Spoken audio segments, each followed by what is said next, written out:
Hi everyone. Today is Monday, September 10th, 2018. I like to try and do 2 tribe readings a week. This is for the beginning of this week. I found the cards extremely interesting. The first card that came up is a King of Pentacles. And sometimes a King of Pentacles can actually be a person. It could be a male influence coming in that is very resourceful, very successful, someone who likes clear boundaries, who's very protective of his things, making an offer. It could be a divine counterpart coming in for somebody because the Two of Cups is there. The Two of Cups is about twin flames, soulmates, divine counterparts. So for some of you that is part of my tribe, this could be a man entering in your life that's going to become your divine counterpart. But I think for most of my tribe, this King of Pentacles is more about making decisions about finances and property. Is whoever you're already in a divine counterpart relationship with, soulmate relationship with, it's making decisions and taking the initiative of moving to the next level. It's a deepening of, an enriching of that relationship already. So if you don't have a partnership at this point, it seems that there is going to be someone coming in. And if you're already in a partnership with somebody, it's telling you that now you're starting to consider the next step, maybe making spend together, making some kind of initiation in terms of where you're living, how you're living, maybe trying to integrate. If you're married to someone, maybe it's about taking the relationship to a whole other level. Maybe there's an investment that the two of you have been considering. So the next 4 rows are different themes related to this relationship. It has to do with the soulmate, divine counterpart relationship. And the first card that came out is the Two of Swords. And the Two of Swords is someone who is completely in tune with herself. She's emotionally stable, but there's something that she can't make up her mind about. This is the feminine aspect. It could be the feminine aspect within a man or the feminine aspect within a woman. But something is, you're going to be facing a decision and you're not really sure how to decide which way to go, whether to be the initiator in something or not. And it's telling you it's okay to be here. It's okay to be uncertain and to stay. She has her swords. She's complete control of herself and she has the swords. It's just a matter of when she knows for sure, then she could act.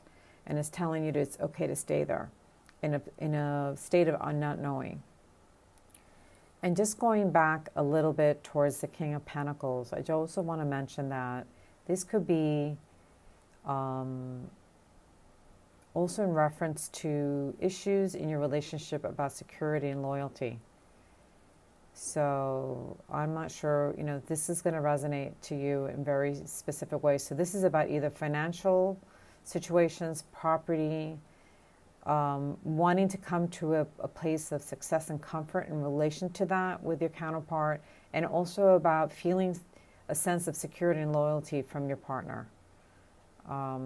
It could be either way. So returning to the Two of Swords, of not knowing which way to decide, the King of Cups is telling you, follow your heart. That's what the card means. When it's not in relation to a person, it's saying follow your heart. It could also be a feminine, a divine feminine aspect, trying to make a decision about someone who has that energy of a king of cups. This is a man who's completely confident in himself. He's emotionally sovereign.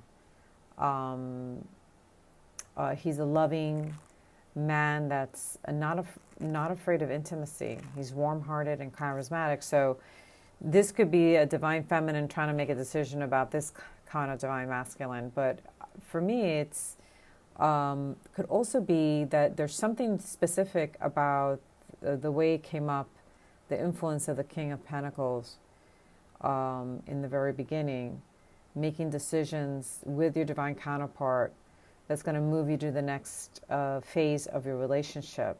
You might have to do more with that. Because what happens is the King of Cups is also saying that there could be a conflict within yourself, maybe with family. It could be something that has to do with family.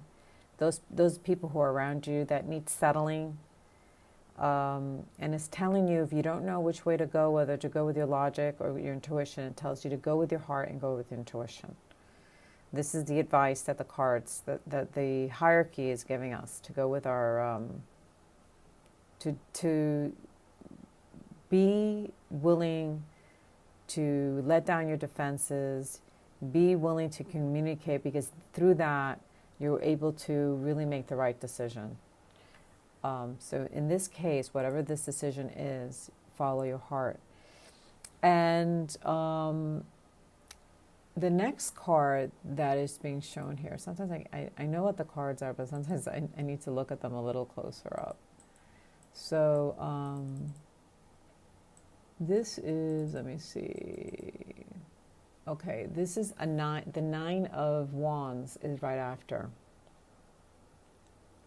And the 9 of Wands is saying there might be an aspect to this that you have battled in the past.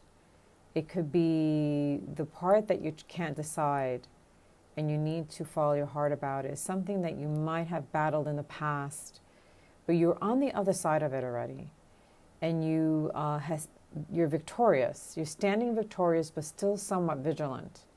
So whatever this is, that you haven't, that has presented itself now, and it's probably related to a divine counterpart, you are asked to follow your heart, but also there's a recognition that you might be a little bit battle-worn over it in the past.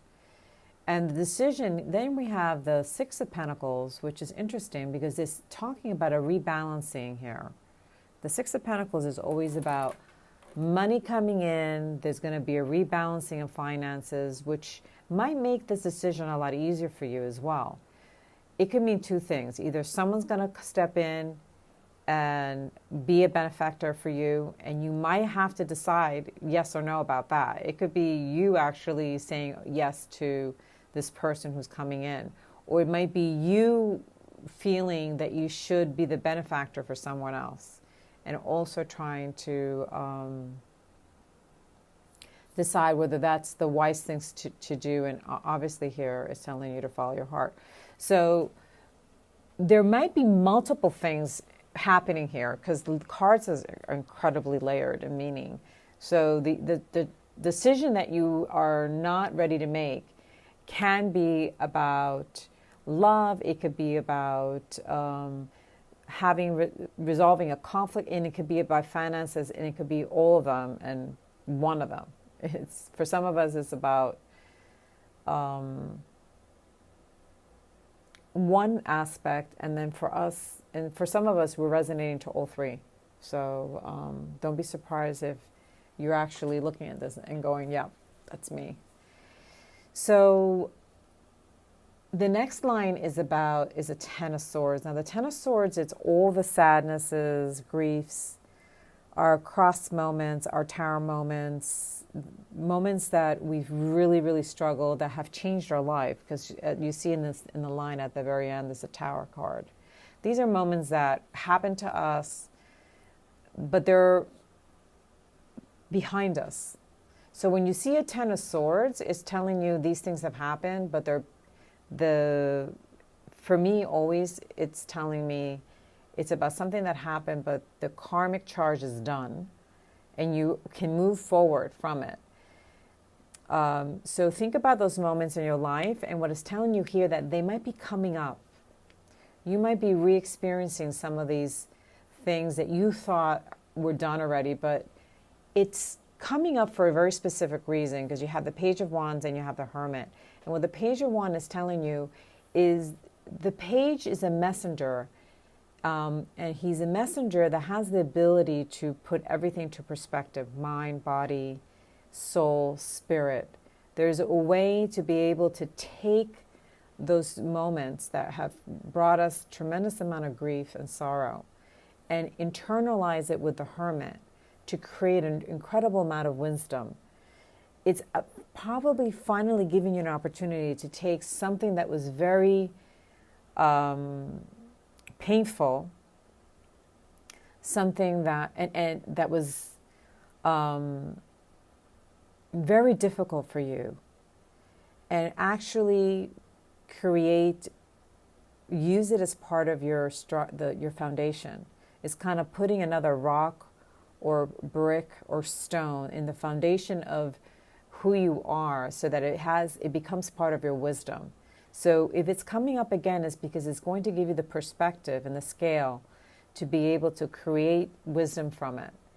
And you're going to start to be able to see how this moment that created you so much loss and so much grief and sadness can actually change your life completely. So you have now the ability to take this to actually create the complete opposite by using it as part of your wisdom. So going on to the next line, we have the King of Swords. So the King of Swords could be, again, it could be a divine masculine energy that's extremely decisive and very much in control of the physical world. This is someone that can make decisions, has a lot of wisdom.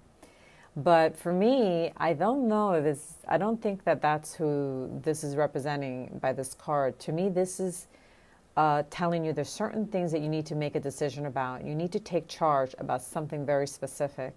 And then the next three cards obviously talks about what it is that you need to make a choice about. And it's showing us the Ten of Pentacles. And to me, the Ten of Pentacles is a coming together of family, is the coming together of friendship. And it might be pointing out to, I don't know why I'm thinking this, because when you see the Six of Swords, this is about a mother and a child. This is about a divine feminine and her children. And being that so many of us women are either not married or have young children, and we have had periods of time where we haven't felt safe, that we feel that we want to create circumstances around us that we could feel safe, and we know that we could take care of our children. And when you see the Six of Swords, it means that the turbulent waters are behind you and you're actually going towards calm waters. So it's assuring you that this journey of turbulence, of being unsure, is behind you and you're actually going towards safety. So in combination with the King of Swords, the Ten of Pentacles, and the Six of Swords, what I'm feeling is, and the theme of this being about divine counterparts, that there might be a decision that wants to be made about two people wanting to unite their families, wanting to create an integration. And it doesn't have to just be about just the couple. It could be multiple couples wanting to come together, creating sort of like the sacred community where everyone can feel safe. Because I think that that's what's going to happen. It's going to start out with individual couples making these decisions to integrate, to take the relationship to a higher place, but also at some point is going to transform into real community amongst everybody. I'm just getting that. I just been getting that on a very personal level, meaning about our tribe. So I feel like it's going to be layers of this manifesting. So the part where multiple families are coming together in community, I think that that's something that's going to be down the line. I'm not sure, 6 months, a year. But this part is imminent now. This subject is coming up for a lot of us. And the Fool is telling you, there is a part where you're going to have a childlike wonder, innocence, naivete way of going about this and just leaping off the cliff. But it's also telling us, because of the sun behind us, it's telling us that there is a divine timing on this. There is a higher guidance. So if you're starting to feel and think about these themes right now in terms of your relationship and your family, then it means that you're actually downloading guidance, and it's telling you to listen to your guidance in order to know when would be the right time to do this. But this is what's playing out in your mind right now. And then the next line is about is the Eight of Pentacles. Is once again, when we look at the first two cards, it's about taking things to another level with a divine counterpart. And then relating it to the Eight of Pentacles, it's about, there's something about the two of you combined that could really create abundance. There's something about the combination between you and your divine counterpart that create a lot of abundance, because the Eight of Pentacles is money coming in, is recognition of your skills. So you're going to get recognized, but it's also about working together, coming together as a couple and working together. It's going to create the most abundance, because the next card is the Queen of Pentacles. So let's talk about the next three cards: the Queen of Pentacles, the Hangman, and the Ace of Wands. The Queen of Pentacles, I mean, look at her. She's soft and beautiful and feminine and abundant, loving. This is what can be created from this union. An incredible amount of abundance and joy, finances. And the Hangman is telling us that there is a part of all of this that has almost felt like you've been in suspense. You haven't, like, you almost feel like something's about to happen and it's about to manifest in a big way for you. And you have, up until now, have felt kind of like something has not been allowing the abundance to come. And the Hangman is acknowledging that there has been this waiting period, that it wasn't the right time. But the right time is coming, because right after is the Ace of Wands. And Ace of Wands is about movement, it's about manifesting. There is a new beginning of manifestation coming in. And this period where you were in suspense has been a period of really going into your wisdom, because if you look at his head, it's like an aura of gold. It's surrounded in this beautiful, I'm trying to think of the right word, halo, a golden halo. So it means that even though you've been on hold, you've been acquired a lot of wisdom. And now this period is coming up. You're going to start seeing some of it this week. In other words, in this week, you're going to start seeing indications of how these things are going to start to manifest for you. And for some of you, you're going to have a very clear idea. Now, I have to tell you, the next cards were very perplexing for me. We're starting out with the Nine of Cups. The two cards that this reading ends with, it's always telling me, it's like the ta-dum of the drums. It's like, what are we ending this note on? And it gave me the Nine of Cups and the Nine of Swords. It's so opposites, right? So I'm thinking we're all going to be dealing with dualities in a big way. The Nine of Cups is about this person can't be happier. This person can have more abundance. Is the overflowing of amazing things. This is the happy card. And contrary to it is the Nine of Swords, which is staying up at night, not being able to, you having tremendous amount of anxiety. So some of these things are going to have a dual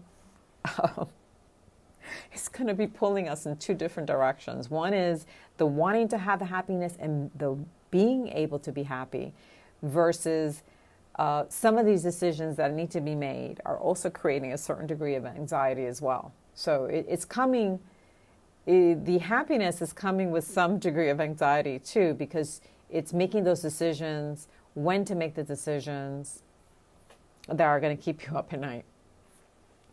And then the next card is interesting. Again, the duality. From my Española cards, we got the Three of Wands. Now, the Three of Wands is acknowledging that you've done lots of amazing things. You've put many things into motion. You've studied and you've honed your craft, and you're ready. You have your diplomas on the wall. You have a website. You have a Facebook page. You've done everything. And now you're waiting for your ships to come in. It's kind of like waiting for the first customer to walk in when you open a restaurant, for instance. And it's telling you, when the Three of Wands comes up, it's telling you your ships will come in. And then the Five of Swords next to it is a contradiction, because the Five of Swords is about conflict and about loss. So I think that duality again is playing out, is this part of us that is hopeful and knows that our ship is coming in, playing itself out at the same time with the fear of loss, conflict, someone stealing away from us. So look at these dualities. A lot of this really requires us to go into meditation. Like I would say, you will benefit tremendously by going into the no mind, into what I call mushin, the emptying of the mind, and allowing yourself to connect to your guidance and to your hierarchy. This is the way you're going to navigate these very interesting waters of trying to integrate family, trying to make decisions that are not so clear yet, and to deal with a lot of these messages that are coming to us about our crosses in the past, that we're going to be able to really take them and create wisdom out of them. We have to really trust our inner world to put them in its right place. So meditate. For my goddess cards, I got 3 cards. Let me see. I'm going to try to get in closer.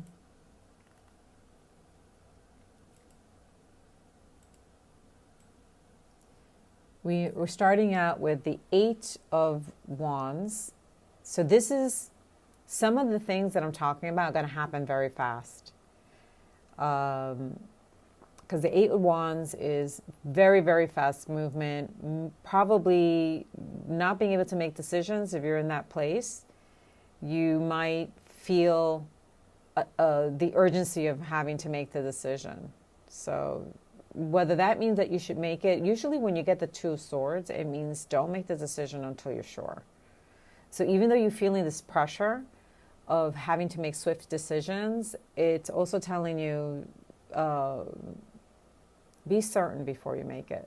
But then in reference to everything else, in terms of looking at the cards once again, our craft, the things that we put into action,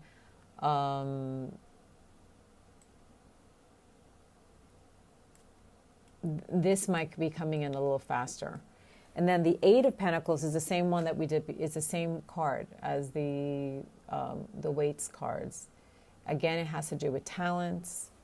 So, okay, so that clarifies it. What's coming in quickly and it's going to require swift decisions is in reference to your ships coming in on the things that you've already initiated with your skills and your talents. Be prepared to make decisions there. And then the 4 of Swords is telling you, with all this swift action, don't forget to take time to recover and retreat. So the 4 of Swords is about recovering, retreating, knowing when you need to do that, maybe not pushing some of these decisions if you're not ready to do them. And if you're dealing with these conflicting dualities I was talking about before, you might want to also meditate. That's what the 4 of Swords is telling you to do. And then from the Joanna cards, we have nobility. And I'm going to take a moment to bring it. Okay, I'm pulling it closer to read it. I'm going to read what nobility is telling us. 1 second. Okay, here we go. Nobility. You're being asked to connect to your highest and best self in determining the outcome of a current situation. Step outside your normal responses or tendencies to react. Look within your most upright and virtuous self. Advice. Trust and act on the honorable voice within you that will lead to freedom and success. So whatever is playing out for you in reference to all the things that I discussed, nobility, graciousness, kindness is the way to go. Okay, tribe. I will be back later in the week with a reading for the weekend. If you like these readings, please subscribe to my YouTube channel where I actually post these, and this way you'll get notification of when I actually post them. Okay, sending love to everyone.